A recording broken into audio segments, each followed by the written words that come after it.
And here we should be live. I hope. Yeah. So I'm here with Gikkman. We're going to have some coffee, as we call it in Sweden, a fika. Can you speak up a little bit, Gikkman, so I can see if your audio is good?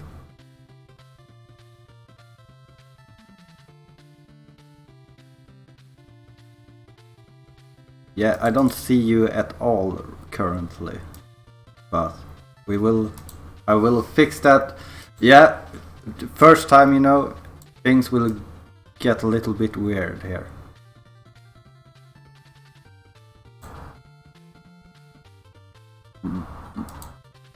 But I already know how to fix this, so it should be quick here. So, if you talk now. Alright, I can try to talk again. Yeah, now I hear you perfectly. Alright, awesome. So, I hope the audio levels are kinda equal. I can't really check that for you, though. You'll have to ask someone else. Yeah. Tomain is in the chat. He can probably say if it's okay or not. He claims I do a good statue impression. I guess that's something. Oh, wait. I know why. It's probably because I need it to be active. Oh, okay. Oh, you need to keep focus on Discord for it to work? Yeah, apparently. Huh. Alright, well, you know. So that should be fine. Okay. So basically what I thought would be a fun thing is just to take a cup of coffee, get to know each other a little bit better. And yeah. And Gikkman was all about it and wanted to join right away, so... Yeah, I just saw you posted on, was it Twitter maybe? I don't remember where it was I saw it, and I was like, yeah, that sounds like fun. And then I never actually asked about the details surrounding it. I was like, yeah, I'm up for a cup of coffee, let's do this. Yeah. Yeah, so I only know you from speedrunning basically, but I know you actually don't do that much speedrunning on your streams, right?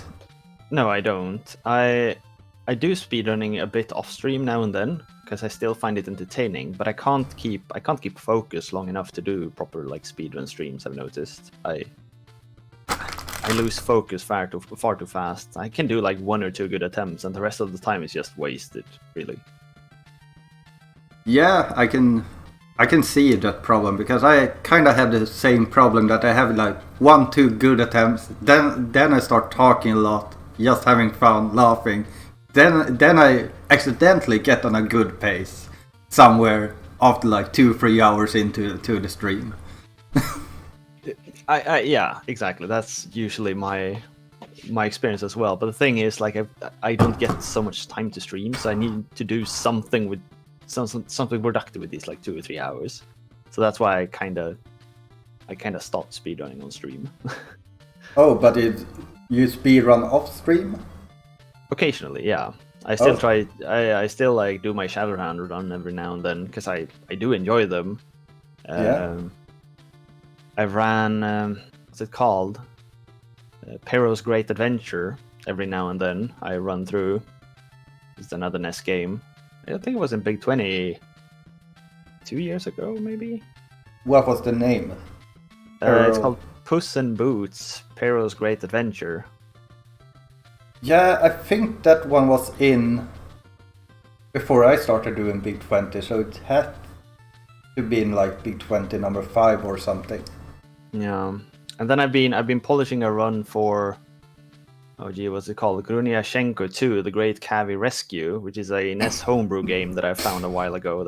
It's an amazing game. It really is. But I haven't submitted a run yet because I'm not quite satisfied with it.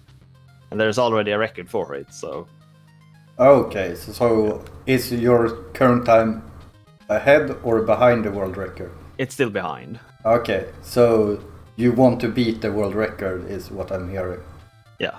Yeah. Yeah. But then I kind of also realized I'm not very good at speedrunning, really.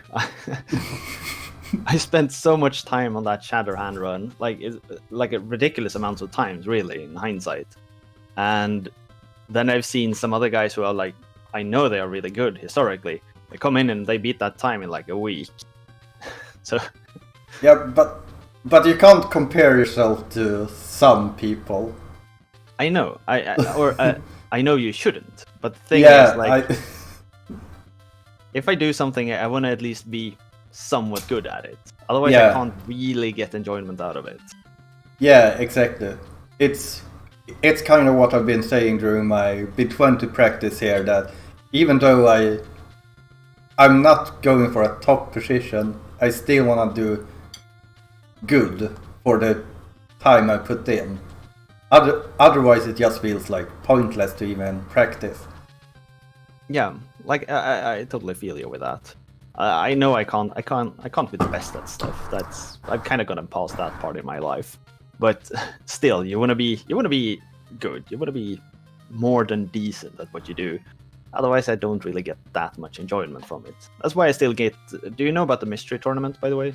Yeah, I know about it. I've been wanting to join it, but I've been too lazy every time. So I know I can't. I know I can't win the mystery tournament. There's some people there who are just so good. I don't have a chance, but I can at least do fairly good, which is why I still get enjoyment out of it. Yeah, I mean also your regular streams are usually raffles, so Yes. it kind of falls into your natural habitat a little bit. That's actually where the raffles come from. The first time I joined Mystery Tournament, it was such an eye opener that, like, hey, this format where people just throw you into a game is really fun. I really like it. Yeah. But the Mystery Tournament is like 1 month a year. So what do I do for the rest of the time? Yeah, exactly. Yeah, So that's kind of where that idea came from. That's kind of how I felt when I got into speedrunning at start, because I really don't like grinding down one game. I really enjoy these races. And like big 20s are just 2 months a year. So I was kind of like, when the first big 20 was over, like, yeah, what I'm going to do now. But luckily at the same time, both Super 16 and the Mega 16 started. So all of a sudden I had a lot more races to do during the year. Alright, do you still join the Super 16 and the Mega 16s? The Mega 16 I join everyone. The Super 16 I practice the games, but kind of like with Big 20 I decide on race day if I'm going to do the race or not. Alright. To be honest, I didn't even know that the Super 16 existed. I'd never heard about it before. Oh, the Super 16 was... The first one was actually really big. Okay. I think it was like 40 people joining. Yeah. And then the second one got a little bit less, like 20. And I think the third one got only 8 people. Oh, wow. But then this last one, there were like, I think it was like 25, 30 people again. And I think the reason for it was because they gave you 2 months time to practice instead of 1 month. Yep. And the goals were kinda easy. There wasn't anything hard in the race. So basically anyone could join. And Alright. And I kind of feel like this, if you've seen this Big 20 list and the goals they made, it feels like they made the goals kind of in inspiration of the Super 16 goals. Because Yeah, I've heard some people talk about it being a tad easier than normal. yeah, so I think that the Best of NES probably saw the success of Super 16 and was like, yeah, we are also starting to fall off with people. So maybe it's a good thing to do the goals a little bit easier. Even if this is the final Big 20, it's better to have a really big final Big 20 than a small one, so to speak. Alright, so they've actually said that this is supposed to be the final one. I didn't know that. Well, they said it would be the final one, but then they have changed to say this is probably the final one. That's a good one. Yeah. So something I always wonder is what people do outside of streaming. Like, what do they do for a living and such? So, what do you work with out in the real world? In the real world, so I'm a programmer, computer programmer, which is pretty obvious once you realize. Like, I've written so many stuff that I use on stream, like the bot I've written myself, the raffle program. I really, really love my work, and I'm probably the laziest person at my office because I try to automate everything. I hate doing stuff myself. I mean, as a programmer, isn't that the goal? It is. It really is. Yes. So yeah, I write programs. Currently, I write. I don't expect you to know what like OpenShift and Kubernetes is, but basically it's programs that launch other programs. Okay. Yeah, so we use that a lot to launch our own programs via some kind of meta program. Okay. Yeah. So that's what I currently work at. Okay. Yeah. Yeah. What do you actually work with? I think it was something related to. Let me see now. Was it healthcare? No, almost. I mean, it is a kommunal job at least. Okay, I'm at least in the right sphere then. Yeah, yeah. I'm a kindergarten teacher. I work with kids. I can actually see that. Yeah, I can see that. I see that you have a cat in the background. Or is it? Cat? Or something moving outside your door at least. Oh, that's probably my dog. Oh, dog. Yeah, something small at least. Yeah, alright. It's one of the dogs. I actually have two of them. Oh, okay.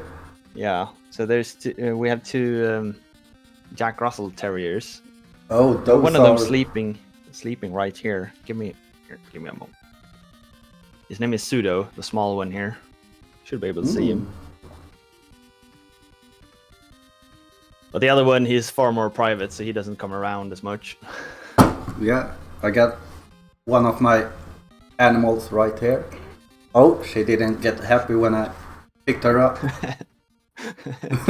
Someone understands the pseudo reference. Yeah. It's a computer term. Okay. Yeah, I don't speak computer. I just click on the computer and hope it starts every morning. Yeah, that's the average user. We deal with them a lot, but you learn to appreciate them after a while, because otherwise I wouldn't have a job. Yeah, that's true. Yeah. Yeah. So outside of work, I of course spend a lot of time with the dogs. I like hiking and fishing a lot. Oh. I guess that's kind of where my time goes, really. Don't really have much more time. Well, stream, of course, but you know. Do you hike here in Sweden? Yeah. I said only go further than Sweden, like the fjäll. Oh, yeah. we're both like, what is fjäll? Exactly. How do you translate fjäll? Mountains? It's kind of like the Alps, but in Sweden. Yeah, basically. Yeah. And then like a lot in just the forest around here. There's a lot of hiking trails in and around Skövde, where I live. Yeah. And I grew up in Dalarna, so we go there a lot during the summers. There's a lot of good hiking trails around there, fishing spots and stuff. Yeah. Mountain hiking, someone says here. Tomaine. Yeah. How do you say that? Tomaine, I believe. Oh, okay. Yeah, I would love to be more out in the forest and things, but I live in Trollhättan and there's not really much good nature here, so to speak. Like all the forests that exist here is basically like groomed forest, and I like urskog, so to speak. Yeah, I know exactly what you mean. But the funny thing is, last year I actually went on a 3-day hike just outside of Trollhättan. Oh, really? Where?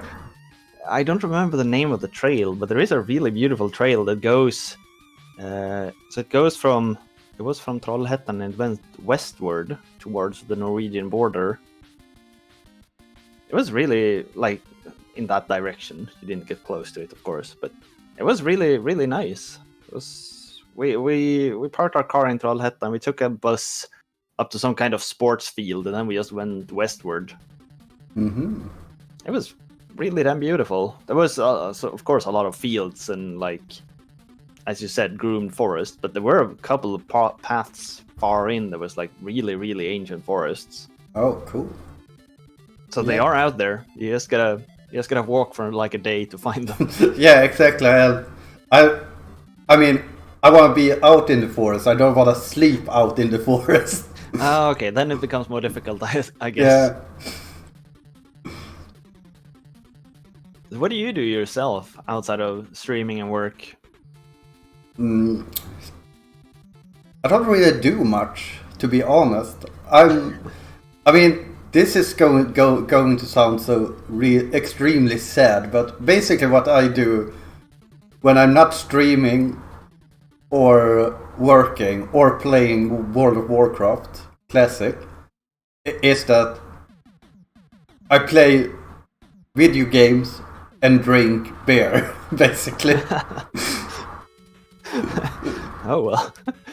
But as soon as you said you play World of Warcraft Classic, I understood, like, okay, you can't have time for anything else. I mean, I don't really play it that much. Like, sure, when it was released, I probably spent like 6 to 7 hours a day. Yeah. But now, like today, I won't even log in. Tomorrow, I will just log in because otherwise, Yoka will get angry because I didn't show up for raid.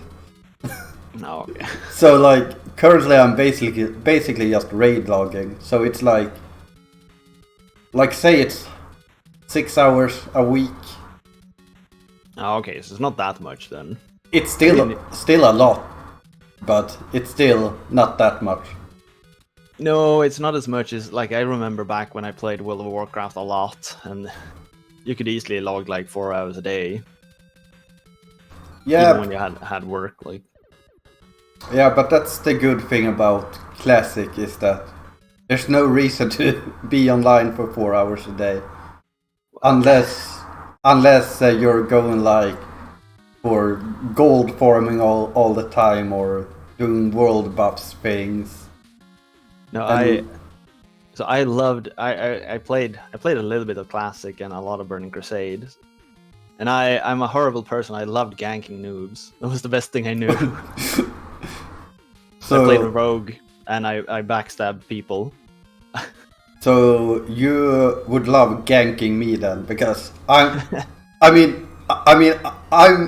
probably the worst player for the amount of time I spent in the game, because other people are like, yeah, I watched this guide, I did this, and I'm like, well, I expect our raid leader to tell me what to do. Which he does, and then I do what he tells me, but other people do what they heard on tutorials instead. Ah, no, okay. No, I wasn't really into raiding that much. Yeah. I play enhancement shaman as well. So I play the memest spec out there. Of course, that was amazing. No, like I remember I could spend hours in Stranglethorn Whale. That was my favorite area. Just like gank noobs. It was so fun. You wait for them to go to their post box and open. You can see them stand there for a while. You know they were reading a mail. Then you backstab them and you ran away. That was amazing.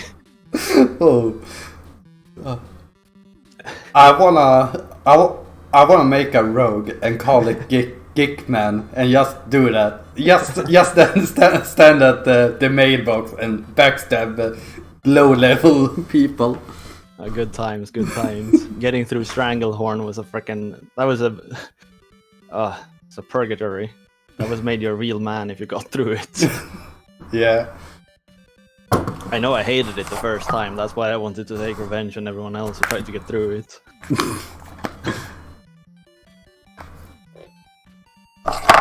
So do you play any other modern games?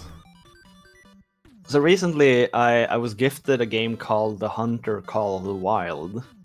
And it's basically a hunting simulator. And when I got it, I was like, dude, why do you give me this? I will never play this. And I think I've clocked like 50 hours into it by now. Well, sometimes the stupid games are the games you spend the most time on. Yeah, I know. It's just something so entrancing about it. Just spending hours upon hours sneaking on a freaking deer. I don't know. It's just hypnotizing somehow. I like it a lot. I mean, but outside of that, not really. I mean, sometimes with games, the best content a game can give you is no content at all. Yeah, I guess so, really.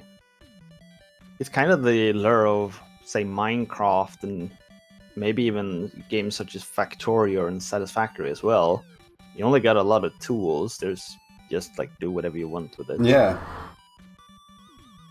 Yeah, I've been playing some Among Us with friends lately. Do you know Among Us? No, I don't. It's basically like, have you played Mafia? Yeah. Yeah, it's basically a Mafia, but you can move your character and you're on like it's like a futuristic setting. So you are like say you are 10 players. Yeah. And you have 2 imposters, and the 8 people that are not imposters must make like task around the spaceship or whatever.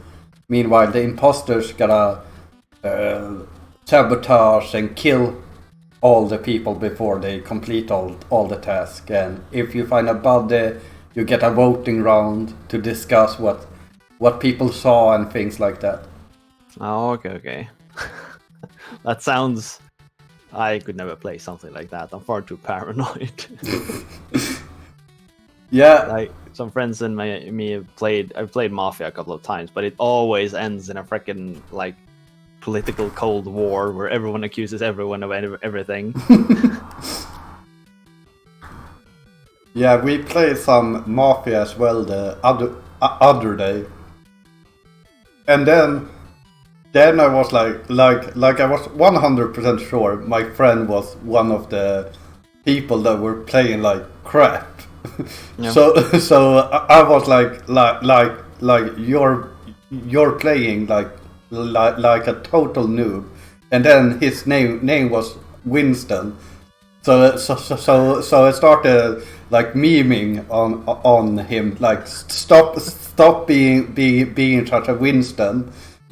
And then it showed that he was actually in the Mafia and won the game, but I still went like 100% into calling him a Winston, and he got like super mad. So nobody picked up on you. No. Aww.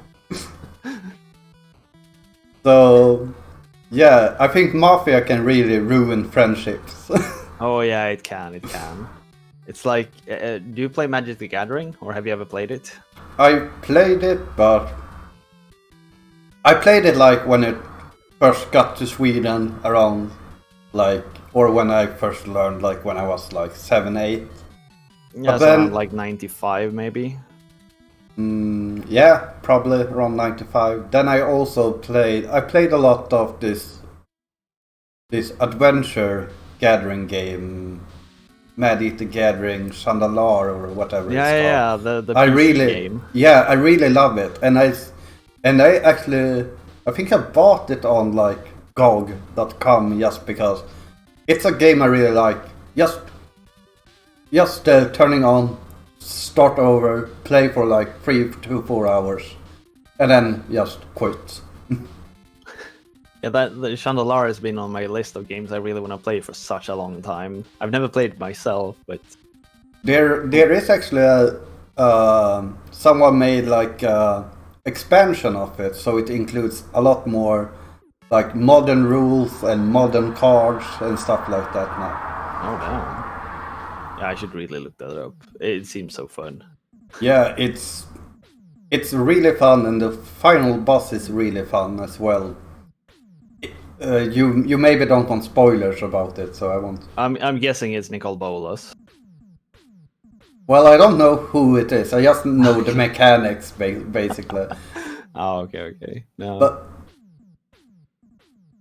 yeah, so no, in that case, leave no spoilers. Or yeah, so no spoilers. I'm going to play that game eventually. I've been looking to play it for so long. Yeah, you gotta add me at Twitter whenever you play it, because I will definitely. Because I suck at Magic the Gathering, but I love seeing people playing it that knows how to play it. Yeah. Because it's like, I think this YouTuber Pro Jared, I think, is currently playing through the modern version of it. And it's so much fun to see him play, because he's really good at Magic Gathering. Because I think he even got like a really high rank in the online game. Like, he's trying to qualify for something now. So he's really like a top player. Oh damn. Yeah. And he still gets destroyed by the CPU though, but damn. That's intriguing. Now I really gotta look that up. yeah. I know, like, historically the MTG AI has been pretty bad. I guess they could have overpowered cards. It's mostly that, because in some situation in the game, it's like you can start with a card from the start, or the opponent can start with a card from the start. So say if the opponent start with a standard card is Hypnotic Spectre, which when you get attacked you gotta discard a card. So if your opponent starts with that one and starts the round, you basically lose your whole hand before you have enough mana to do anything about it. That sounds a bit broken. Yeah, it is. I can imagine. Huh. Okay. Yeah, I definitely gotta play that game. It's been like in the back of my mind for so long, but I've never really taken the time for it. So I got into the subject for a reason. Oh yeah. So me and my friends, we often play Magic the Gathering in multiplayer. And online then, on the computer, or no, like in person, but before all of this, like, yeah. Nowadays we don't meet up that much for Magic evenings. But so we used to play a lot of. There's a format called Commander, which is a slower version of Magic. That every game takes like 1 to 2 hours maybe, but you play like 4 people at once. But the thing is, we had to have like a serious talk at one point, because every game devolved into politics and like Cold War, where everyone was holding all their mana open and like threatening each other, and like, if you do this, I'll destroy that thing, but if he does that, then I'll destroy that thing. And eventually everything just froze down because we couldn't play anymore. So it's basically like playing Risk. Yeah, kind of. pretty much, yeah. Basically no one can win unless they decide to go together on someone or team up with someone. Exactly, but we kind of had to have the serious talk that if we do alliances, we're not allowed to break them, because nobody did an alliance, because you knew that if you overextended while in an alliance, someone's just gonna backstab you. So nobody did alliances. Yeah, I remember me and my friends played a lot of Yu-Gi-Oh when we were growing up in what is gymnasium on English? I think it's high school. Yeah, during high school then. So basically we were 4 people, so we kind of made own rules. So we always did like everyone against everyone. But I was always the person that always found these weird combos between cards.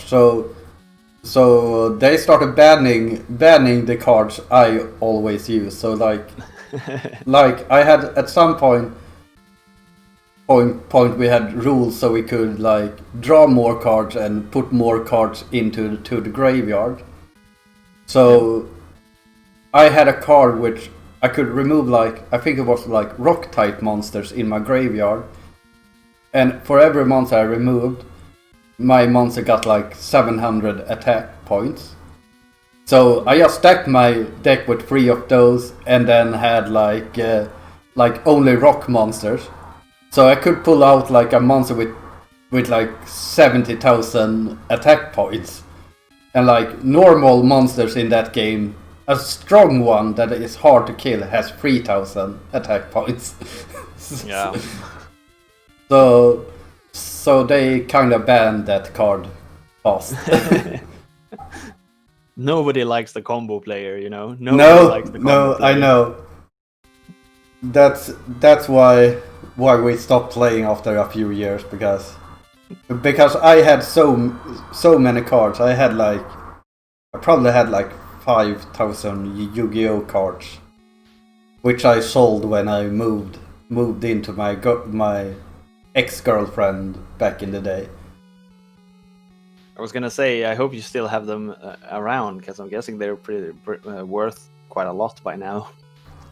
I don't know if they actually are. Maybe a few cards were worth some, but a lot. I haven't kept track of collectibles in Yu-Gi-Oh! If they're actually worth anything. I don't know. No, I don't. I think there are probably some, like if you have one of the old cards that are used in the current meta, it might be worth a couple of $1,000. Yeah, that sounds reasonable. Or reasonable is probably not the right word, but it sounds possible at least. Yeah, possible is the right word. Yeah, exactly. So an important question: do you drink your coffee black or with milk? I drink it black. Black, okay. Yeah. I don't think you should mix coffee. It's too valuable. So you shouldn't. What's spä ut in English? Yeah, that's a good question. That's a good question. Yeah. Oh damn! I bought karma points at someone. Yeah, Peter Q. Yeah, Peter Q actually sent me a gift for beating one of his world record, which he already has beaten though. But he sent me like a box of what's the toy fish sticks. The what now? Toy fish sticks. So fish sticks, but in like wood. Are you sure he didn't send you a Jenga set? No, I'm pretty sure it's because then it's a very small Jenga set with 5 pieces. But hey, maybe it's like beginner Jenga. The most tragic of Jenga sets. 5 pieces. Wait, could he even play Jenga with 5 pieces, or would it? Yeah, you could actually. Yeah, I guess you could. It would be very boring because you could win. You can't go more than like 2 turns unless someone is really nice and just doing. Exactly. It gets impossible really fast. Yeah. Oh, and I googled spä ut. It's dilute. Oh, dilute. Yeah. So my reasoning is you can't dilute your coffee. You gotta keep it black. I'm taking it you drink it with milk. Usually I don't drink with milk, but I don't have a coffee brewer currently. So I'm using my Dolce Gusto machine. So I get Your what now? Dolce Gusto machine, like a capsule machine. Oh, okay, one of those. Yeah, so the coffee I had at home now is Café au latte. So it's basically like coffee with a little bit milk in it or something. It's a very fancy way of saying coffee with milk. Yeah. Yeah. The bottom Jenga stick has to be vertical. Yeah, exactly. And then you stack the other ones horizontally on top of it, and you get like a big ass T. That would be something. Yeah. Yeah. We must do it sometimes. Jenga with 5 pieces. Yeah, at the next ESA when we can actually attend, you gotta bring it so we can play mini Jenga. Play fish sticks Jenga. Exactly. So how is the new apartment? You said you don't have a coffee brewer. Is there like a lot of stuff missing? Well, the things I still need to get from my friend is like lamps. Lamps are good to have. Yeah, but other than that, I don't think really. I mean, I need to buy a kitchen table because I got a big ass kitchen, even though the apartment is only 40 square meters. So how much of that is kitchen? Probably like 15 plus, I would say. What? Yeah, I mean, the kitchen is probably bigger. No, not bigger than the living room, but it's probably just like say I would estimate that the hall behind me is like 3 square meters. The bathroom is 3 square meters, and then this one is probably like what could this one be? Let's say 18 square meters, and the rest is the kitchen, basically. So they're almost the same size then. Yeah, exactly. It's like the kitchen plus the hall is as big as the living room. Damn. That's an interesting floor plan. Yeah, and I got a dishwasher. I got a laundry machine, so it's really nice. So I'm planning to get a really big kitchen table. Okay. So because I'm really into board games, I really love playing board games. Okay. And the problem I feel like I had before when inviting people over to play board games is that we usually play in the living room. And then you have a TV, and like even though the TV isn't on, it's still a distraction. Yeah, I know what you mean. Like the kitchen, you don't really have any distractions. So I feel like I want a big kitchen table just to be able to play board games in there. Yeah, that sounds like a good plan. Well, what kind of board games are you usually into then? Like strategic ones or chance ones or? I mean, I'm into everything basically. I love I have like a game called Dragon Quest, which is really like RNG adventure. Like you pick up a piece, and you got a big board, and the piece is how the next room will look like. You put the room out, you pick up a card which says what's in the room, and the room can be like instant death trap and things like that. Like it even says in the manual, when 4 people are playing, you have less than 12% chance to actually complete the game. So, damn. So usually it ends because the goal is to get into the middle to a dragon, and there you pick up treasures. And every time you pick up treasure, you gotta draw a dragon card, which either will continue sleeping or blow fire to you.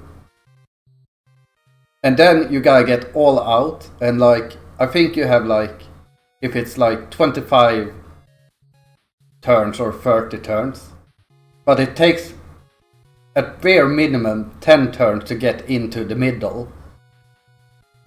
So like you need to be really lucky to have enough time to go into the treasure room and get back. Oh, okay.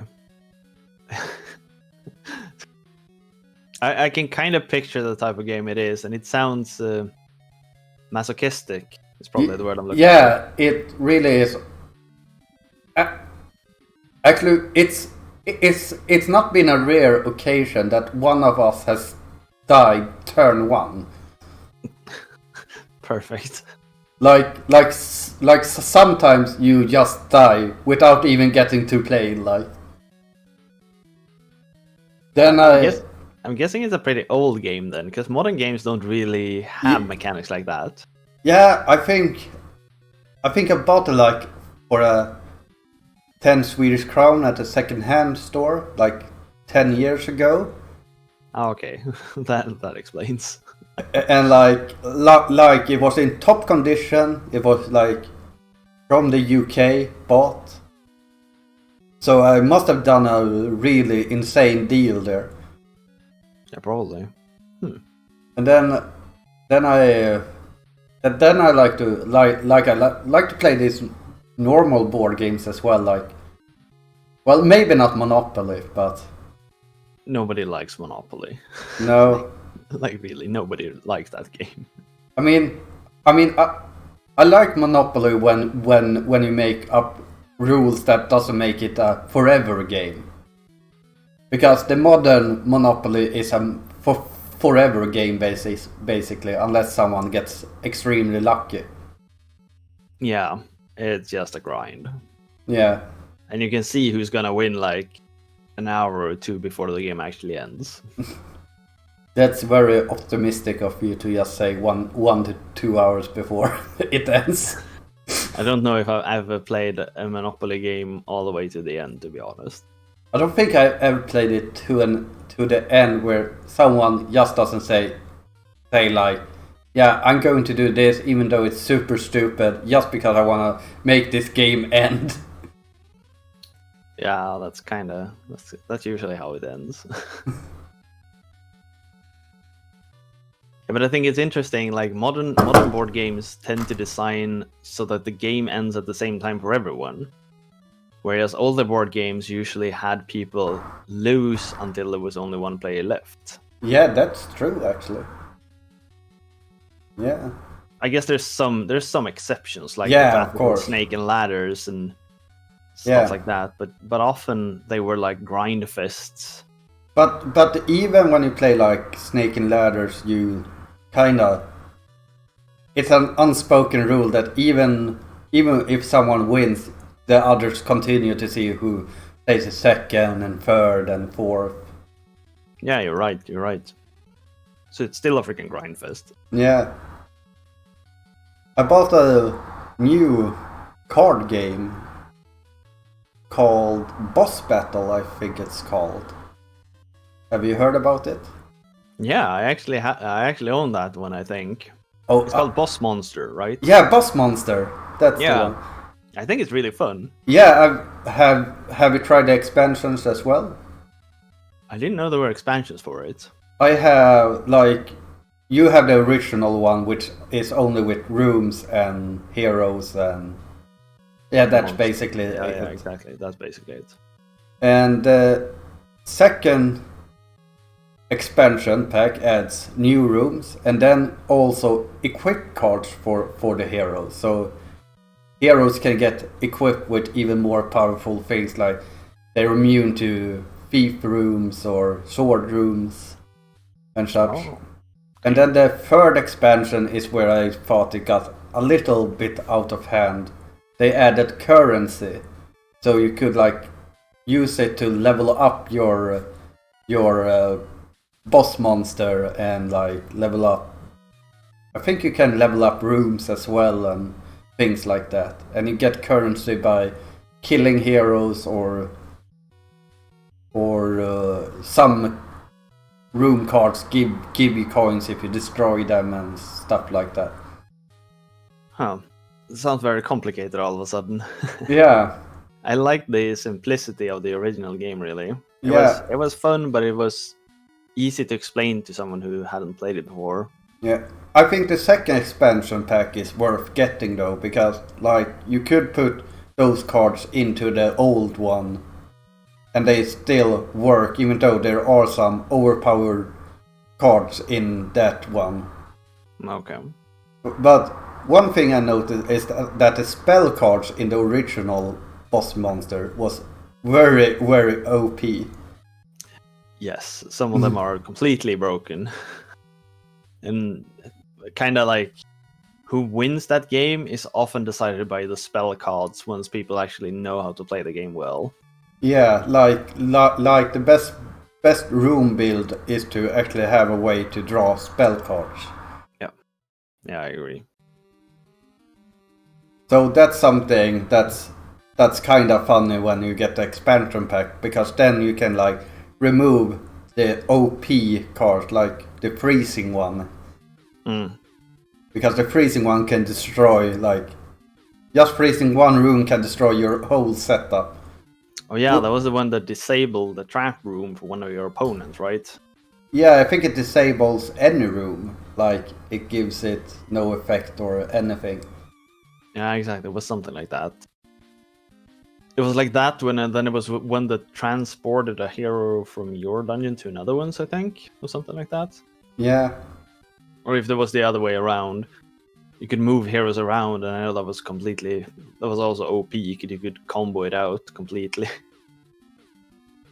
Yeah, I know. I lost several times because I was like, yeah, I can do this. So I played a room just to get every hero to my dungeon, basically. No. And then both of my opponents sat there with one freezing, and they froze two rooms. And you just die. Yeah, you just die. You have no chance of recovering. Yeah.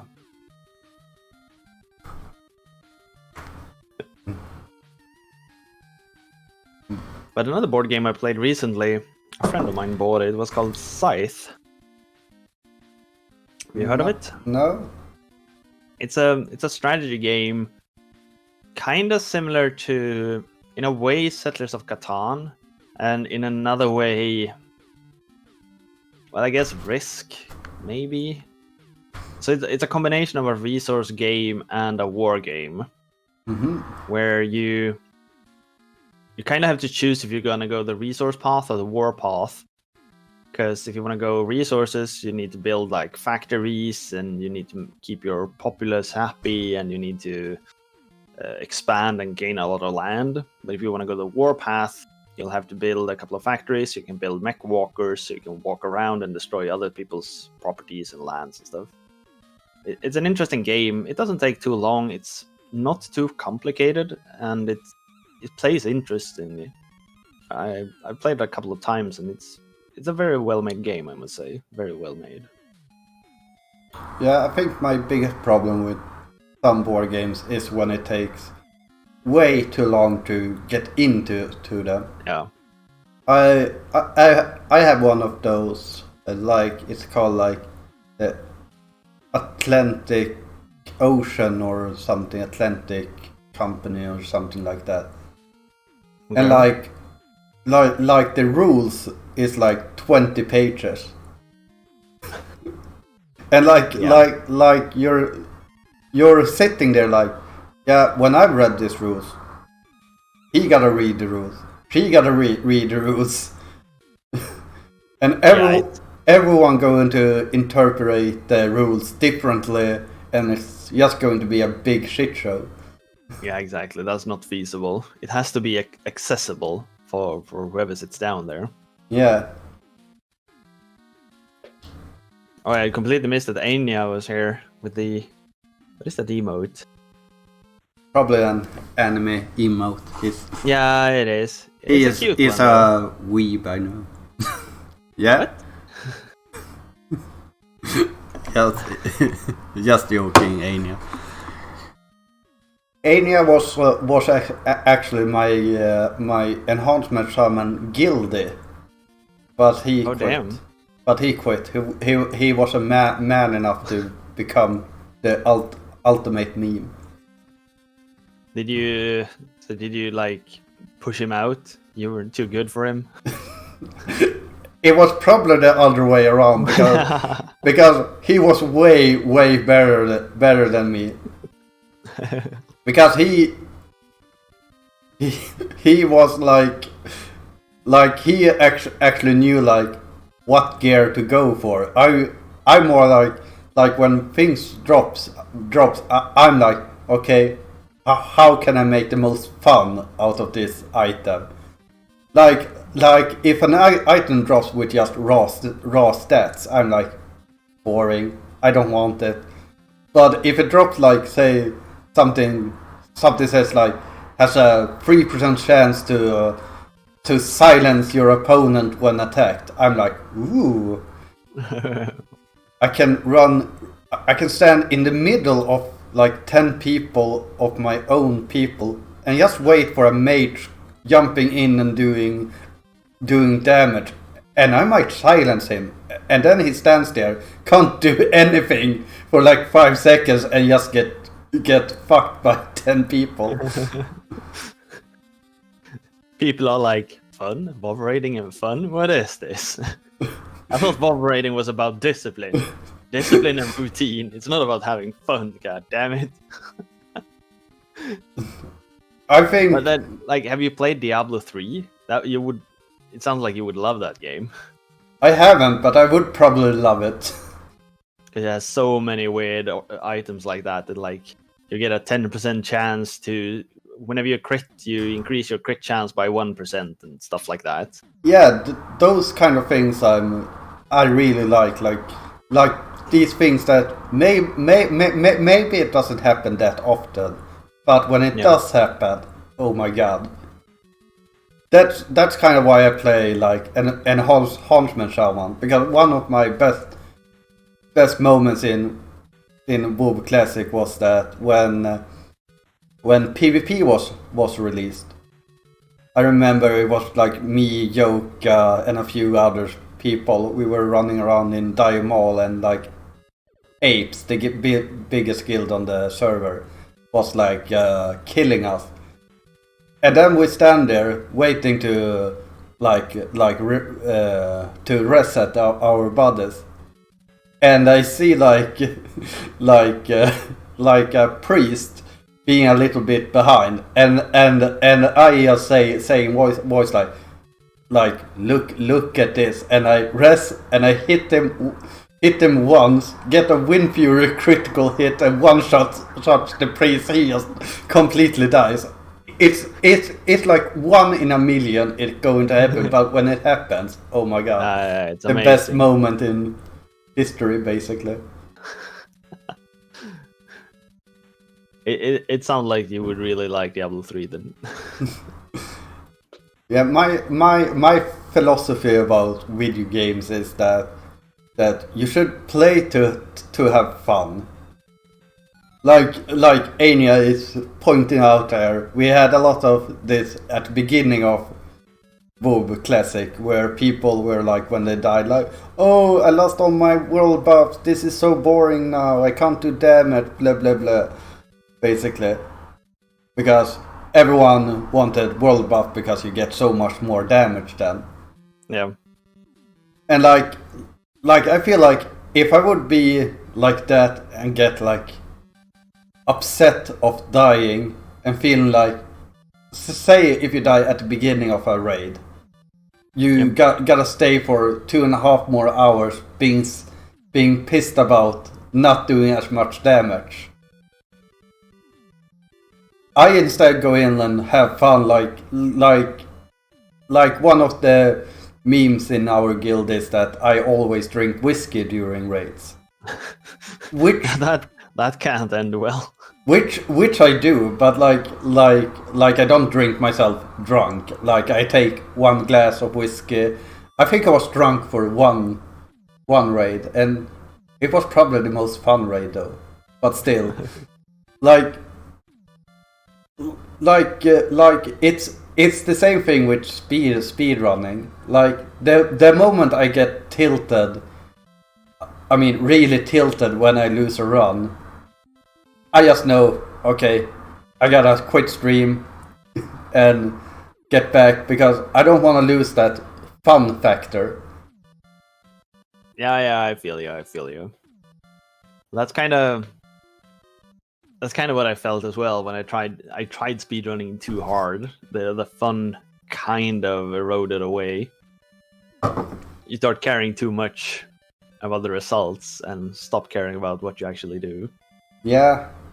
Yeah, and I think that's the reason why I haven't been doing big 20s lately as well, because like I've learned all the games. I could have finished probably in like top 5 every single one, but at race day I've been like no, I want to finish top 3, and I'm not at that spot. So instead of going in and knowing I can't perform at the level I want to perform, I just won't do it. Have you tried doing it blind then on race day? I haven't actually, but I do join, like, Duke Ariel does a race called A to C challenge, where he picks it's like 4 to 6 different consoles and one game for every letter in the alphabet. Okay. So like last time it was like zombies ate my neighbors, and like damn, I don't remember. X-Men was in one. Okay. I remember that the first one I had to restream it for him because he was like his internet was too bad. So I started restreaming it, and I thought like, yeah, this race is just going to take like 4 to 5 hours, but 6 hours in, I had planned to to go out and have a beer with friends. Yeah. So like I was at X-Men, so I stopped playing there, went out, kept the stream on because I was restreaming. Went out for like 3 hours drinking, came back and finished the race. Because X-Men was like the third final game, right? Is that right? Is that how the alphabet works? X, Y, Z, so yeah. Yeah. And was it the Genesis X-Men where you start straight into the game? Yeah. It was the hard one, at least. I don't know if that's a hard one, but I know there is one X-Men when you power the console on, you immediately start playing, and then when you beat the first stage, then you actually get the intro screen. Oh no, it wasn't that one, I think. Okay, it was the other one. Because that one is really good. The other one is really not that good. No, that one was really bad. No, okay, it's the other one. If it was a Genesis game, at least. Yeah, I mean, even a bar round didn't make that game good. So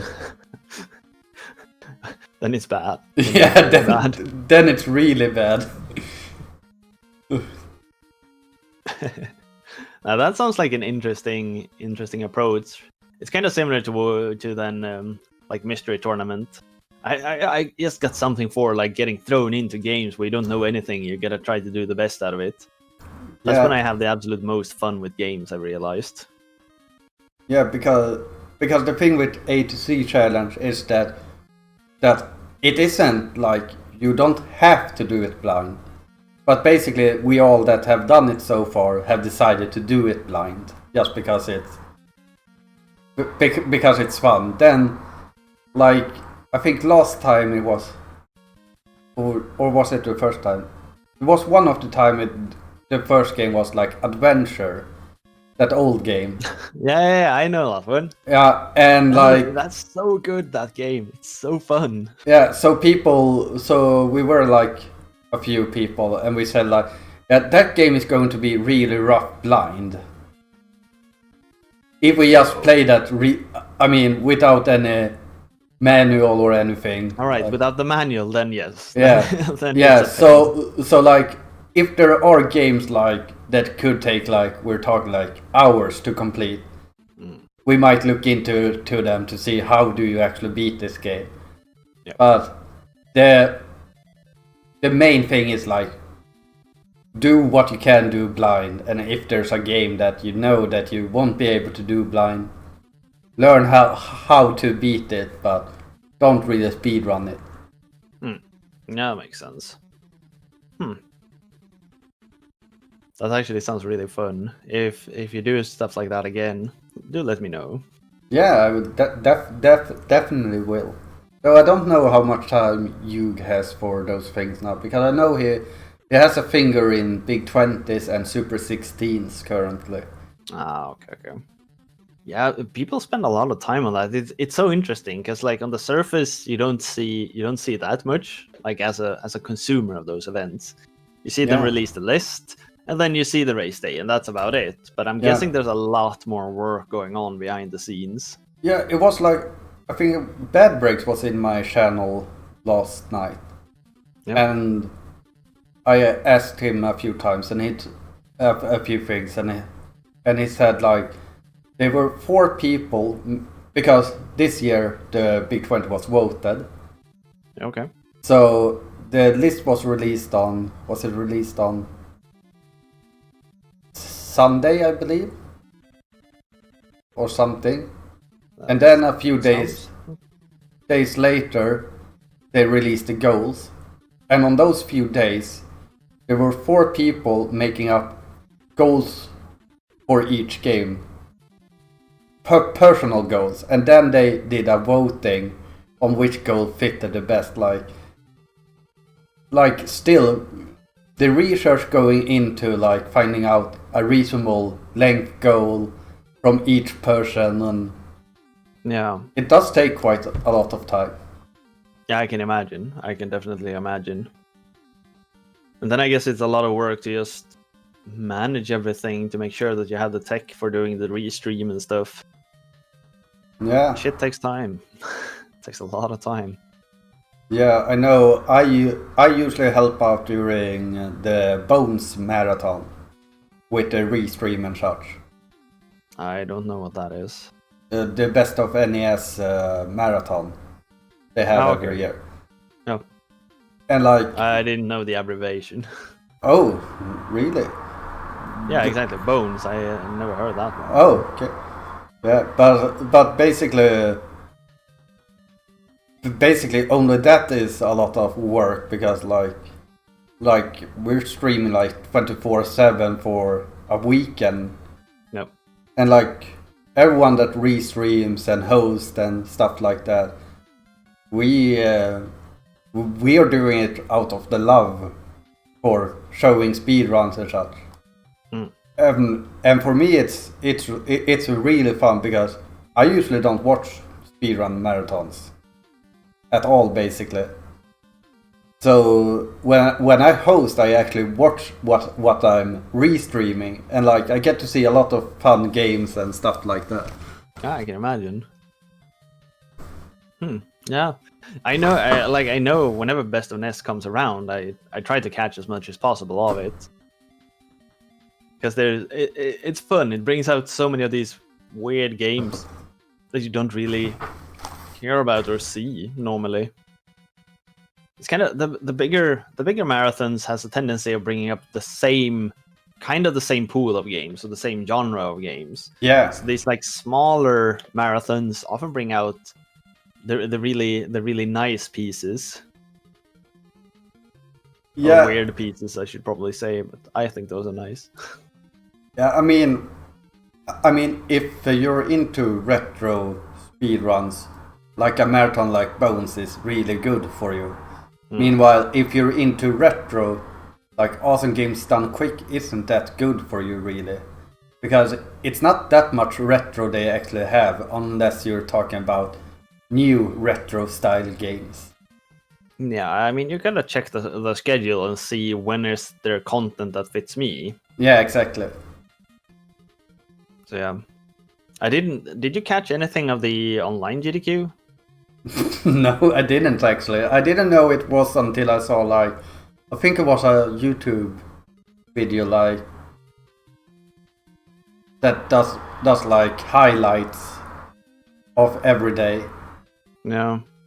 Yeah, I didn't realize until it was like Thursday. Then I like, oh damn, this thing is on. Yeah. So that was. I don't know. I don't know how I missed it really. No, I haven't really heard anything good or bad about it, so I guess it was... Oh, I heard one bad thing. It was that they didn't really... Like, ESA have rules when they do online that you gotta have a webcam. Okay. And Awesome Games Done Quick didn't have it. And I think that some people felt like when there wasn't a camera, you didn't get the same feel for it. I can definitely understand that. Yeah, I mean, if you're used to watch like Awesome Games Done Quick or ESA, you probably watch it because you want to see the runner as well. Because Yeah, I mean, at least for me, it's part of the experience. yeah, Kind of seeing their facial expression and like, are they calm? Are they a bit stressed? How do they react to stuff? It's at least for me, it's part of the experience that makes in-person marathons interesting. yeah. I mean, So I don't mind when you're looking at like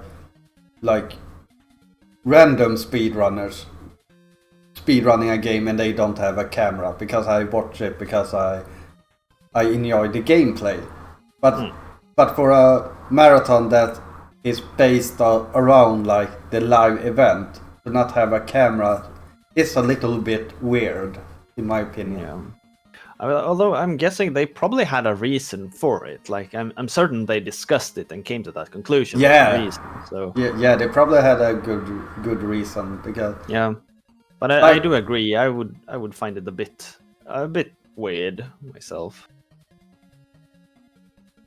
Like I know I watch Yoka whenever he speedruns. yeah. And he never uses a camera, if I recall. I don't think I've ever seen him on camera, at least. I think he used camera for a little while, but I'm not sure. Like during the ESA Online one, he used one when he did Wily Towers. Oh yeah, that one. I'm Alright. going to learn that game. It seems like a meme enough game. I know I've played through it once and I completely hated it. It's a horrible game, really. It takes everything that's bad about Mega Man games and put them together, really. I don't know how they managed. I mean, Just something with the controllers that it just doesn't work. I mean, the concept is so freaking good. But I it's know. so- That's the worst part. But it's well, I haven't played it, so maybe it's perfectly executed for me. But it seems like everyone else says that it's the worst execution ever of a perfect game idea. Yeah, it's kind of like, as you say, it's such a summary of expectations and bad deliveries that you're like, it leaves such a sour taste in your mouth. I shouldn't talk down it completely. You gotta try it yourself, of course, to see what you think about it. But me, no, I think I rated it a 2 out of 5 or 1.5 out of 5 when I played it. I mean, I usually don't like games that get a higher rating than 2, so it might be down my I got some alley. gems for you then, man. I got some good gems for you. I mean, I've played some bad games through the years. Holy hell. I mean, I'm one of the people that will say that Blaster Master is one of the worst NES games out there. What? What's wrong with you? Lag. It's lag, like... Lag ruins that game. All right, to be fair, I haven't really played it when I was an adult. I just remember it being awesome that you have this tank and you can walk out, you can leave the tank, and you can jump into the tank, you can fly with the tank, and you can go in the roof as a tank, and it's a cool game. That's Yeah. like kind of what I remember. Yeah, I think I kind of like Metroid. I loved as a kid, but Okay. as an adult, I hate it. And I think it's kind of like I would probably love the Blaster Master as a kid because it has the same thing as Metroid has, like exploration, finding everything, exploring, so much fun in that. But when you know everything and you start examining the game engine, you just realize, damn, this is just a good designed game within a bad engine, basically. I mean, that criticism is fair. I do agree with your criticism. It has a lot of problems. But then, like, the NES was difficult to work with. Yeah. I give people a lot of leniency when it comes to like what they got away with. Like you hate Mega Man 3, 4, and 5 and 6 then I guess as well, because those are laggy as hell. I actually got a soft spot for Mega Man 3. But that's like the laggiest game on the console. Yeah, I know. But like it's something about that game. I know that game made me cry when I was a kid. And I think there were very few things that could make me cry as a kid. But that game, it broke me. And because of that, I have some kind of odd respect for it. I have the same with Mega Man 1. I cried for the Yellow Devil so many times. Yeah. I just couldn't do it. Yeah. For me, it was like the dark Robot Master stages that ruined me. And then like I remember that I really felt like the Game Over music like taunted me. And when I heard like Brenton Floss lost version of it, it just hit me like that was how I felt when I died in that game. Yeah, I like when you mention it like that. Sure, it has a weird charm, but probably not in the way they intended it. No, exactly. But like there's a lot of NES games that are laggy. I don't know why really, because you don't really see the same in like Master System games, do you? Not really. Well, there are a few exceptions, but maybe I haven't played enough Master System games. I mean, Master System games do have lag, but it's more like what should you call it? Controllable lag, so to speak. Because when Master System games lag, at least in my experience, it's like consistent lag. Meanwhile, in NES games, it can be laggy for like 10 frames, then it can run perfectly 2 frames, be laggy 5 frames, and then be... I think it comes from... So the NES, you could handle lag in a couple of different ways. You could like slow down, or you could apply sprite flicker, or you could... there's a third way. Damn it. Slow down, sprite flickers, and there's one more way you can do it. Like a combination of the two, I guess. And since games manage it in different ways, it can produce so weird results. Because as you say, like you can have some sprite flickering, then all of a sudden slow down, and then it's just sprite flickering again, and then it's slow down, and then it's both of them, and then like it goes back to normal, and yeah. Yeah, I don't think does Master System have sprite flickering. I don't think so. I don't think so either. I've never seen it at least. So that might be why I think that Master System games that lag are more acceptable. I mean, the sprite flickering on the NES is probably the biggest problem that console has, at least in my opinion. And the way you could completely abuse it, really. Some developers go so far. Have you played Kick, or is it called Kickmaster? Yeah, I had that game as a. Do you remember the octopus boss, the squid boss? Yeah. Yeah, you can't see shit on that boss. No, Like, you nothing. can't. There's like raindrops falling everywhere, but you can't see them. Yeah. And then that the dragon boss later on that like flies around, you can't see that shit either. Yeah, it seems like such a weird way to program your game. To have it, I mean to force it to have it, instead of programming it for the best optimal, and if it gets too much, it is flickering. But in Kickmaster it seems like they almost wanted it to not be visible. Yeah, like every time you get a power, you know those three things that like pop away like a fountain and like fly away. Every time you have that, it flickers. Every time. You can't have missed it. They just couldn't. It's impossible. And the sad thing is that the game is really, really good. But it would have been so much better if it didn't flicker.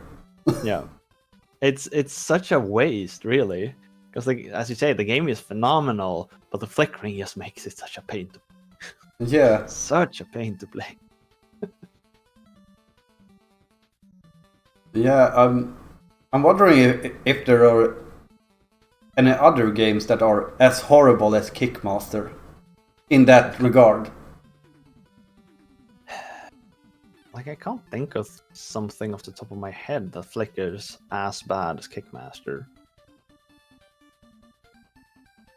Not really. It seems to me at least it's one of the worst flickerings. Yeah. The entire system, but there probably is something. I haven't played through the entire library, not by far. No. But you do play a lot of Famicom only games as well, because like that game you played yesterday, whatever it was called.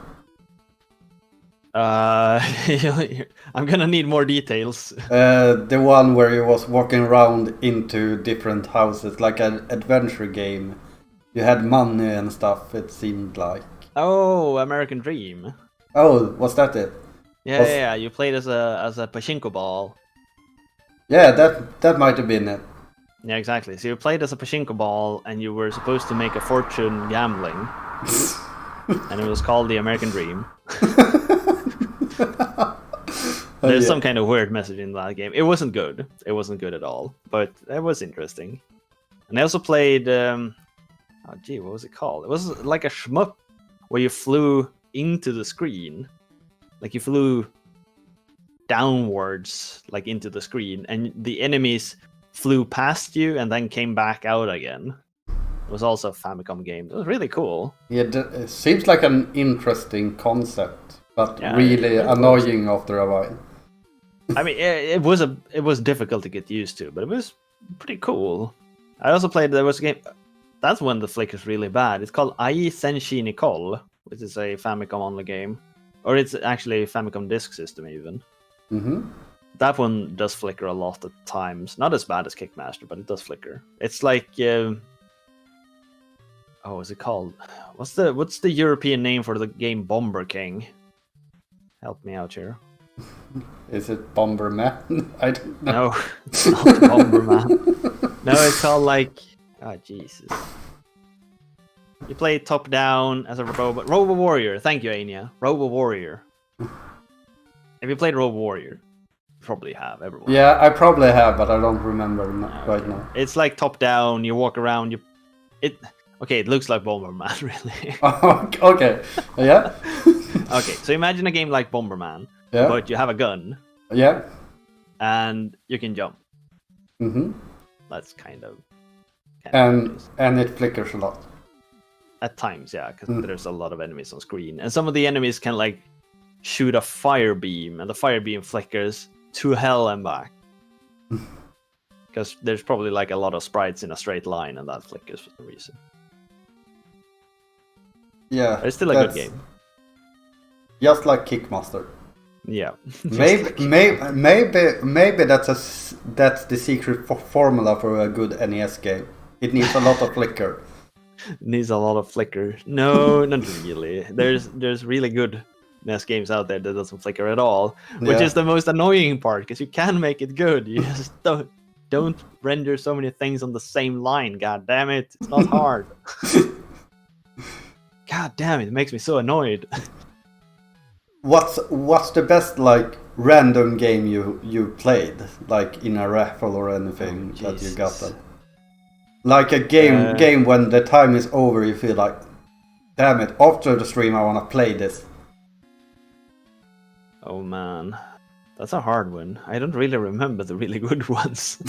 you just remember the bad ones. Exactly, you remember the really bad ones. But no, let me see here. Is there something that really stands out when I try to think? Oh yeah, there was one called Blazing Lasers for the TurboGrafx 16. That game was... Oh, it was so good. It was a vertical shmup. Yeah, I think I played it actually. Yeah, it's so good. It's such a good shmup. Holy hell. Then actually Zero Wing for the Genesis. I had never played it before. Zero Wing? Zero Wing, yeah. You know the all your base are belong to us meme? Yeah. Yeah, it's the game where that's from. Oh, okay. It's actually a really good game. Really good game with really bad English. It's a really bad English. But the gameplay is really, really solid. Oh, and what's it called? Poppin' Twin Bees Adventure, which is a platformer for the Super Nintendo. For some reason, I think I know the game, or I think I played it at least, or seen it. I mean, probably it's... I had never heard of it before, so it's probably one of the hidden gems or something, but everyone knows about the hidden gems nowadays, so... Yeah, exactly. But it's really solid. Really, really solid. Yeah, a hidden gem on NES that I think is really, really good. Have you played Flying Hero? No, I haven't. You know the old Game & Watch games. Yeah. You know this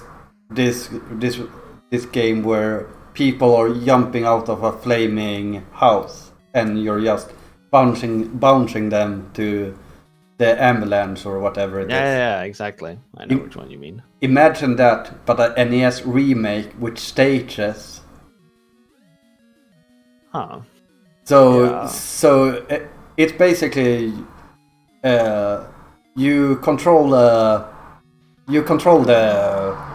like sheet or whatever they bounce on. Yeah. And then you have this flying hero, so to call. He flies up, and you gotta hit all the flames on every stage, or like get a special condition victory, like activating a helicopter dropping a nuke of water, or like a firehouse minigame and stuff like that. A really good, fun, casual game. I really recommend it if you haven't tried it. Yeah, that sounds entertaining at least. And like when you mention it, I remember I played Donkey Kong 93, I think it's called, the Game Boy game. Yeah. That one is also phenomenal. Because it starts out just like the original Donkey Kong, you know, like the first 3 stages where you jump barrels. Oh yeah, that one. Yeah, and now then I it turns remember. into a completely different game. Yeah, that one is really fun as well. Yeah, so I came across that one a while ago, and I was also like taken aback of how good it is. I've come to realize Game Boy has so many good games, really. There's so many good Game Boy games out there. Yeah, Game Boy is actually really underrated. Yeah, it is. I guess it's a lot because it's like black and white, so people don't really want to play it today. But I could probably list like at least 5 titles you really should play if you want to play Game Boy that are super solid. Yeah, one thing I have a problem with Game Boy is that unless I play it on a Super Game Boy, on a TV, or on an actual Game Boy, like on emulator, I just can't play it. I don't think it's fun at all. But I can play the same game on actual hardware or on a Super Game Boy and find it a lot of fun. Oh, that's curious. I mostly played them on emulators, really, and I find them really entertaining. Yeah, I don't know what it is, just about the Game Boy games. I try to join a few speedrun races with Game Boy, but I just can't get the same feeling as for other consoles. Well, I don't think I would like to speedrun them, because like the Game Boy already has some input lag. At least it feels like it, but so I wouldn't want to make it worse playing it on an emulator. Yeah, But- maybe that's the reason why I don't like it. Yeah, but if you play it like casually, and especially games that aren't super precise, like trying to play Mega Man for Game Boy on an emulator is probably a pain. But if you play, say, what was it called? For the Frog, the Bell Tolls, or Gargoyle's Quest, or some other game that isn't like super input intensive, then it's really damn fun. Yeah, I think Gorgle Quest was a lot of fun. That was in one of those blind races. Okay, yeah, it's a really good game. Both of them, really. Gargoyle's Yeah. Quest 1 and 2. Yeah, They're I really don't good. remember if it was 1 or 2 that was in. Probably 2, I think. 2 is the longer one, if I recall correctly. Yeah, but I think it was the one that is on NES as well. That's probably 2 then. I Yeah. haven't played the NES version. Well, it was kind of the same story, even though the station wasn't exactly the same. It was still. If you played one, you knew the other one, basically. No. Yeah, so Game Boy is one of those systems I really gotten to appreciate much more, because people have been picking it a lot on the random streams I do. Yeah, what's your favorite system? I don't. It's difficult to answer because I know I'm biased towards different systems for different reasons. Like I love the Super Nintendo a lot because that's what I had for the most part when growing up. But I love the NES for the ingenuity of it and how it really shaped gaming as we know it today. I also love the N64 because it managed to produce some games that I think are severely underrated. Like it's impressive in its own way, even though some of the games aged really poorly. I also love the Genesis for its attempt at being different. Like it dared to do something that a lot of people thought unconventional, but Sega really stuck to their thing and really did their own. They had their vision and their idea, and they followed through. And I just love that. The same thing with the Saturn, really. They must have known that project was almost doomed to begin with, but they kept at it. It feels like it, at least. Yeah, and the Dreamcast, same thing. They must have known that this isn't gonna work. I mean, Dreamcast is probably one of my favorite so-called modern consoles. That's around where I like start calling stuff modern as well. Like the PS2 is a bit too modern for me. I don't really care for it. I kind of yeah. like my GameCube, but that's more on the same reason why I like the Dreamcast. Like they should have known that this isn't gonna fly. So something I find interesting is that like when Sega went down, it was then that Nintendo really took Sega's place in the console war and started doing their own thing, really. Yeah, that's actually like very true. people like to say that Nintendo has always been the one that been like, oh, we gotta try something new. But if you look at history, it was actually kind of Sega that did it until they went down, and now Nintendo has carried their flag on, basically. Yeah, that's you're totally right, because if you look at how they marketed the N64, it was all about power. It was all about being this supercomputer in your own home, and it's going to be the strongest, the most powerful entertainment machine of all time. That was the only thing they were selling, really. Yeah. I guess Sony did the same thing with the PlayStation. It was all about like power. And Sega did a lot like, hey, accessories! We have this fishing rod, and we have this tennis racket, and we have this... I don't know what, but I remember the fishing rod so damn well. I was like, why? and the gun, I remember. Oh, yeah, the gun. And they also had the glove, and they have the activator. Do you remember the activator? No? What was that like? There was like a ring you placed on the ground around you, and then you like held your arms out if you want to go right, if you want to go left, if you want to go forward, if you want to go backward. It was so freaking mind blowing ahead of its time, but it was so badly executed. Yeah, my favorite part about the Dreamcast is that their memory card was their own little handheld consoles, basically. It's amazing. I mean, in retrospect, I don't really understand why it went so badly for them. But at the same time, I do understand why it went so badly for them. I think it was probably a combination of a lot of people knew that the ship was sinking, so you didn't get third-party developers for it anymore. Yeah. And I think they rushed it out a bit to be ahead of the market, which meant that when they released, there weren't really any games for it, so nobody bought it. Yeah. And also Sega's ability to develop their own games had kind of faltered. Yeah, that's true. Like people didn't trust Sega's own games anymore. Like I remember when I played Sonic for Dreamcast, I didn't like it at all, basically. No, and it's the same if you play like Sonic R. If you pick up Sonic R for Saturn, that game is so bad. There is another Sonic game for Dreamcast that is also like, it's not good. Yeah, I'm starting to.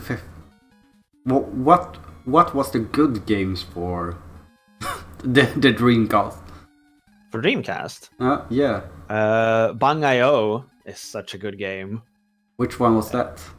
It's a kind of a shmup, but not really. Oh. You play like a small robot that flies around in a stage and like shoots everywhere. There's like projectiles freaking everywhere.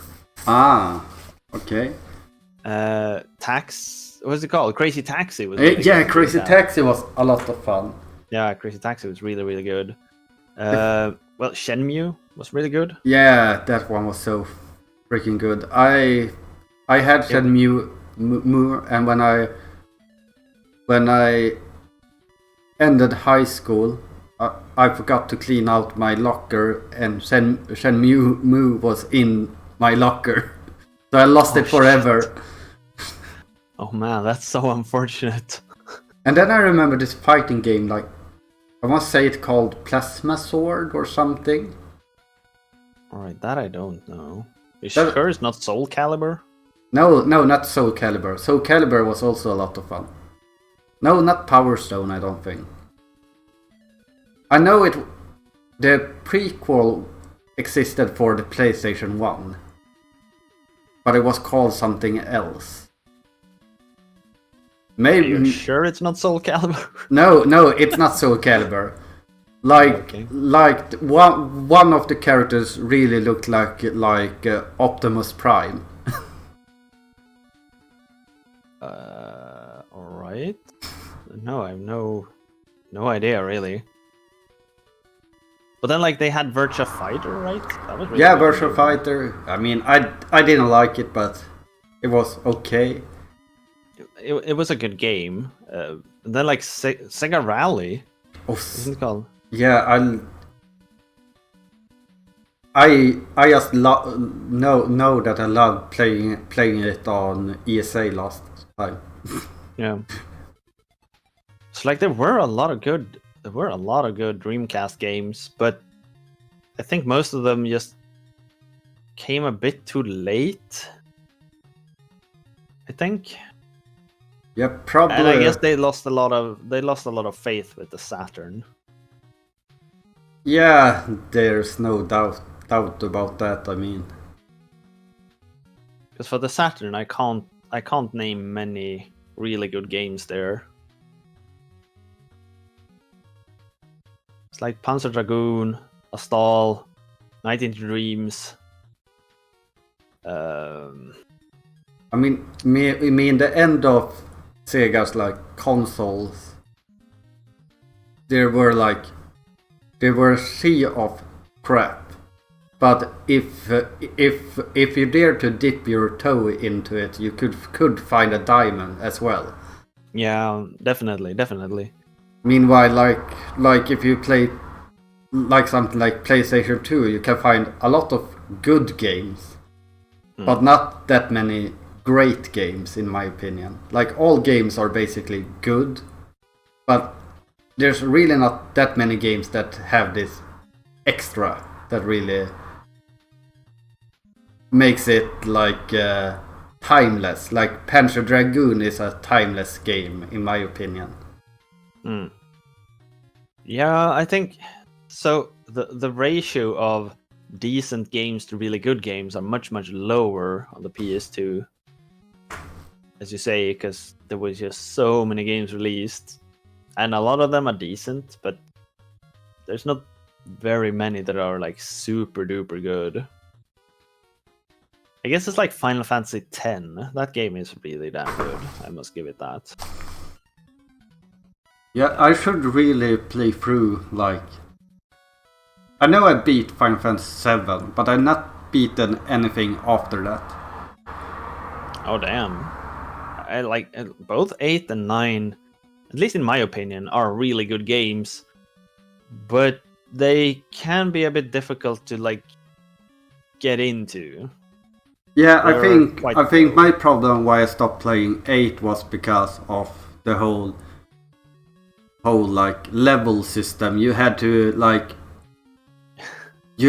invest so much time into like planning. Like if you just went with the same, like you quit like elementals on yourself or whatever, and you got like points depending on what you had, and like if you didn't really care about that, you could really make the game a lot harder than it should be.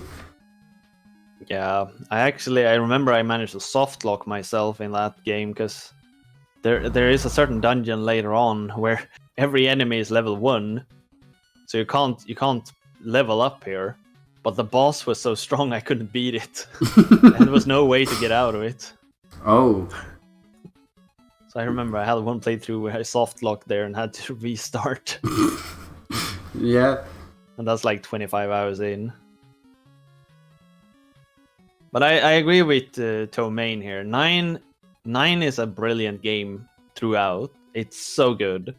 9 is like a fairy tale throughout the entire game. And 8 is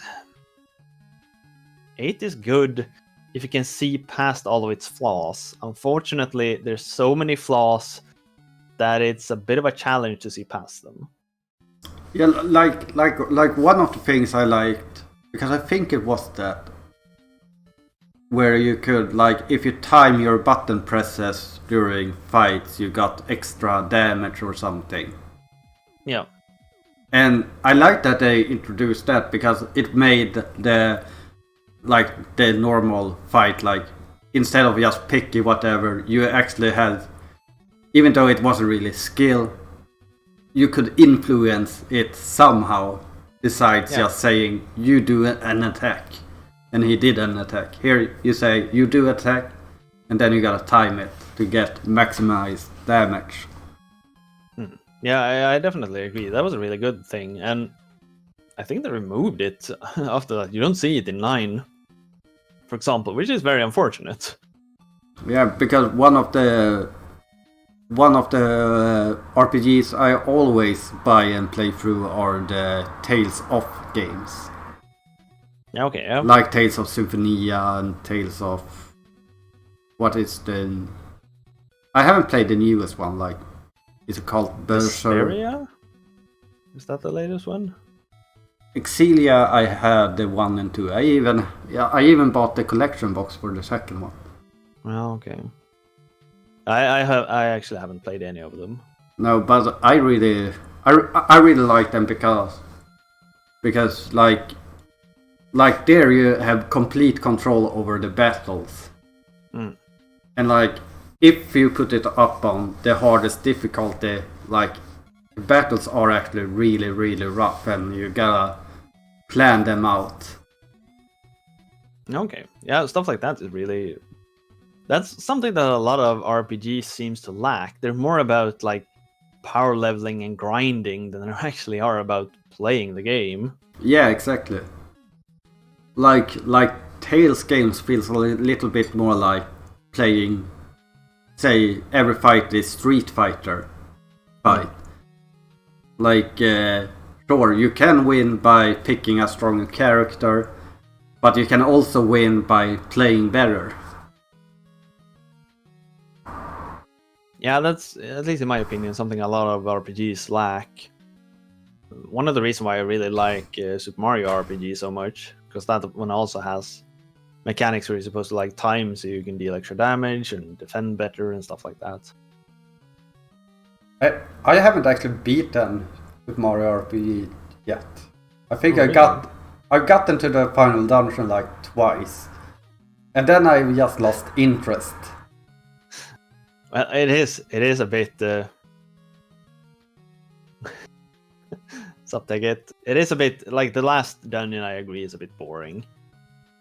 So I can kind of see where you're coming from, but it's throughout like a really good game. I think it's really cute as well. Yeah. Yeah, that's a thing that Tomain says. Like in Tales of Fantasy, you can get like an accessory. So instead of using your mana, so to speak, you can do the special inputs like a Street Fighter game basically, and do them for free. And it's a really powered accessory if you are good at fighting games, but it's really an awful one if you aren't good at fighting games. It's definitely an interesting take on it. I'll give them bonus points for trying. Nah, but I love initiatives and ideas like that. It's usually really fun. Unfortunately, it seldom turns out really good. But Yeah, points for trying. Points for trying. yeah. As long as they try, I'm happy. Yeah. By the way, what are you eating? I see you spooning something. Yeah. So do you know? It's a part of what they call.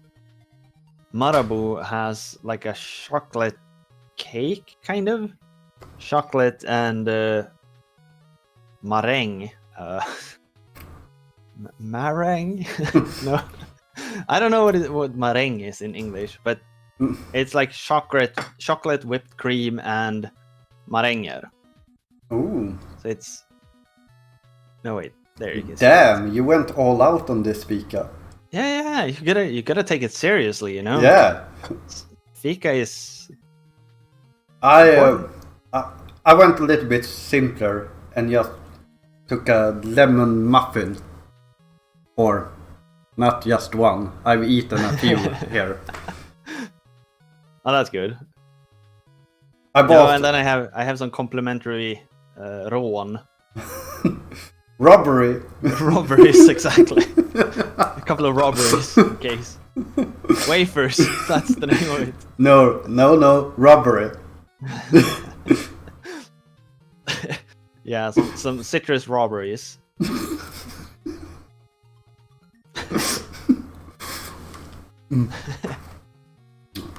Yeah, That was my Fika of choice, and then coffee, of course. But my mug is empty now. There's just Yeah. the bottom scrapings left. yeah. My cup is also empty. Maybe it's time to call it here in a few minutes. Yeah, maybe we should. But oh damn, we've almost gone on for 2 hours. Yeah, I mean, I was expecting us to be close to the 1 hour mark. yeah, I was thinking like 30 minutes to an hour, but like, Yeah. like when you have fun, the time just flies. I guess. Well, that's good. That's good. So do you have like a second guest planned? Who's the next guest on the show here?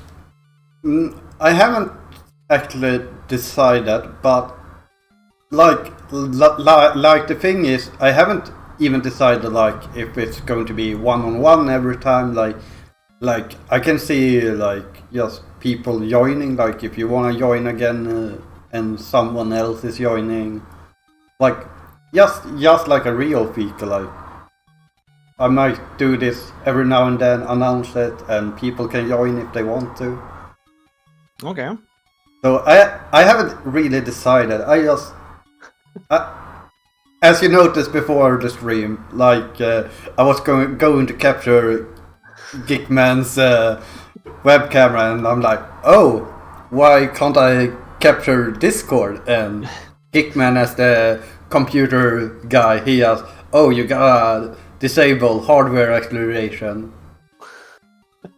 And like, Yeah, the planning was 10 out of 10. yeah, and then I'm like, damn it, I need to capture your voice from the other channel in my headphones because I want to have some soft background music. So there's background music to all of this? I don't even know if you can hear the music really, but No, I can't. no, probably not.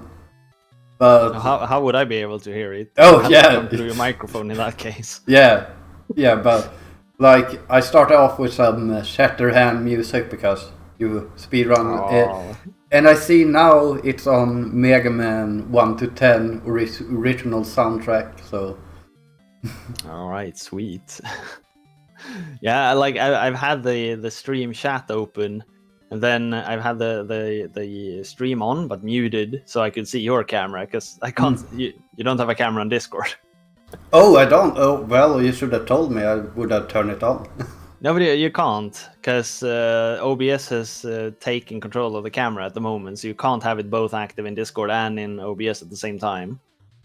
Oh, but in the future I could do that and capture both me and you through Discord, Oh, right? yeah, you could have done that. That's true.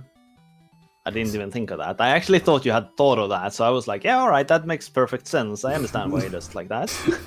Well, now you know me better after this Fika that I don't plan things. I noticed. The cat's out of the bag. You kind of don't know what you're doing, but it turns out pretty well anyway. Yeah, it's kind of like my speed running ways. I don't know what I'm doing, but it usually turns out somewhat good.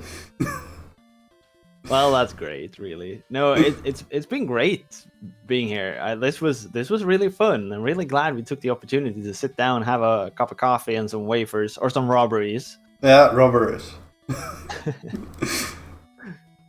Yeah, I mean, I mean the whole idea of this just came because I was like I was thinking about like people like Andy, Teggy, you, like and Matson and other streamers, and I'm like, I don't really know what they do outside of stream, and like I don't know what they usually do on stream either, because I don't watch that often on streams. I do come in now and then and watch an hour here and there, but like just to get to know what people do, what they are passionate about.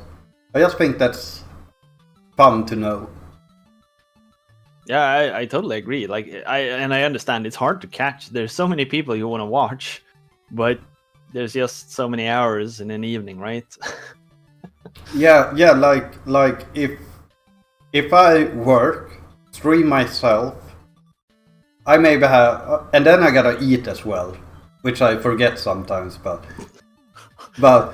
You gotta prioritize, I guess. yeah, exactly. You gotta prioritize. Is it food or is it to watch Andy speedrun Chippendale for another 2 hours?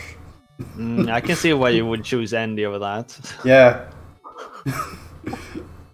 But yeah, you basically have no time over to watch streams. Besides, I usually turn on my phone on a stream and fall asleep to, basically. Oh, okay.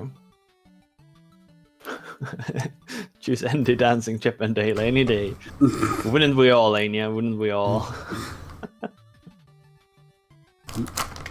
But yeah, I think I will try and do so in the future. That I will try and hold this like around this time every Monday, because it's a nice way to start the week on. Actually, It is really, yeah. It's like you got the Monday blues, get home from work, and then like, hey, this is really fun and entertaining.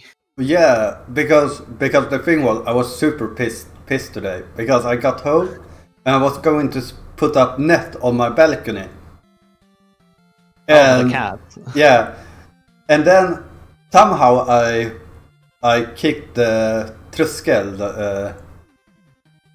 Doorstep, I think it's called. Yeah, the doorstep to the balcony, and I ripped my toe open. Just was like a freaking Japanese gore movie. Like, Oh, no. Oh, I can't. I can't imagine. Oh, and yeah, like okay. like the skin had crawled up. No, okay, I will stop now. Oh, gee. It's crawling. All threshold. Thresholds. Yeah, press. Not Damn. doorstep. What's Damn. a doorstep then? Whatever. Well, Tomain is obviously going to be the Swedish to English translator from now on. Tröskel. Doorstep works too. All right, good. That's good. Yeah. Yeah. Anyway, so should we end it now so you can go to your thing? I don't know when you start working tomorrow, or if you. I start working at like 8 tomorrow, so it's no rush. But I'm starting to get a bit dry in my mouth. Again, Yeah, same. Talking. Same here. So. I should have planned for more coffee. Yeah, but I'll know that till next time. Yeah, exactly. So in the future, I will probably somehow have something more, like a Coke or something at least. Yeah, I'll bring a water bottle. Oh, the healthy one. Yes, I'm healthy like that. Yeah. All right, but thanks for having me, and this was great. This was really fun. Yeah. So I don't know how to say goodbye. Aww. No, but yeah, I will end it here on stream currently, and we can say goodbye and everything off stream here, and I will be right back on my channel with some more B20 practice once I've gotten a little bit more water. All right. See you around, everyone, and take care. Take care, everyone.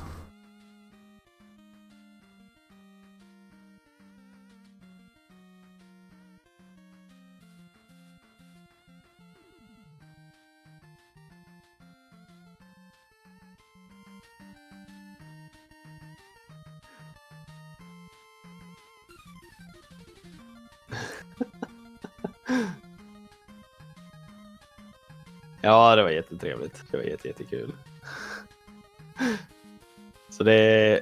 Har du något mer sånt här framöver, så när du inte har andra one-on-one såklart, så är jag gärna med någon gång till. Det var jättetrevligt. Jag tror de hör dig.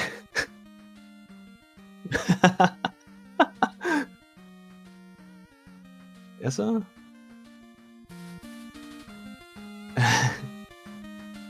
Ja, de kanske hör mig. Do you hear me?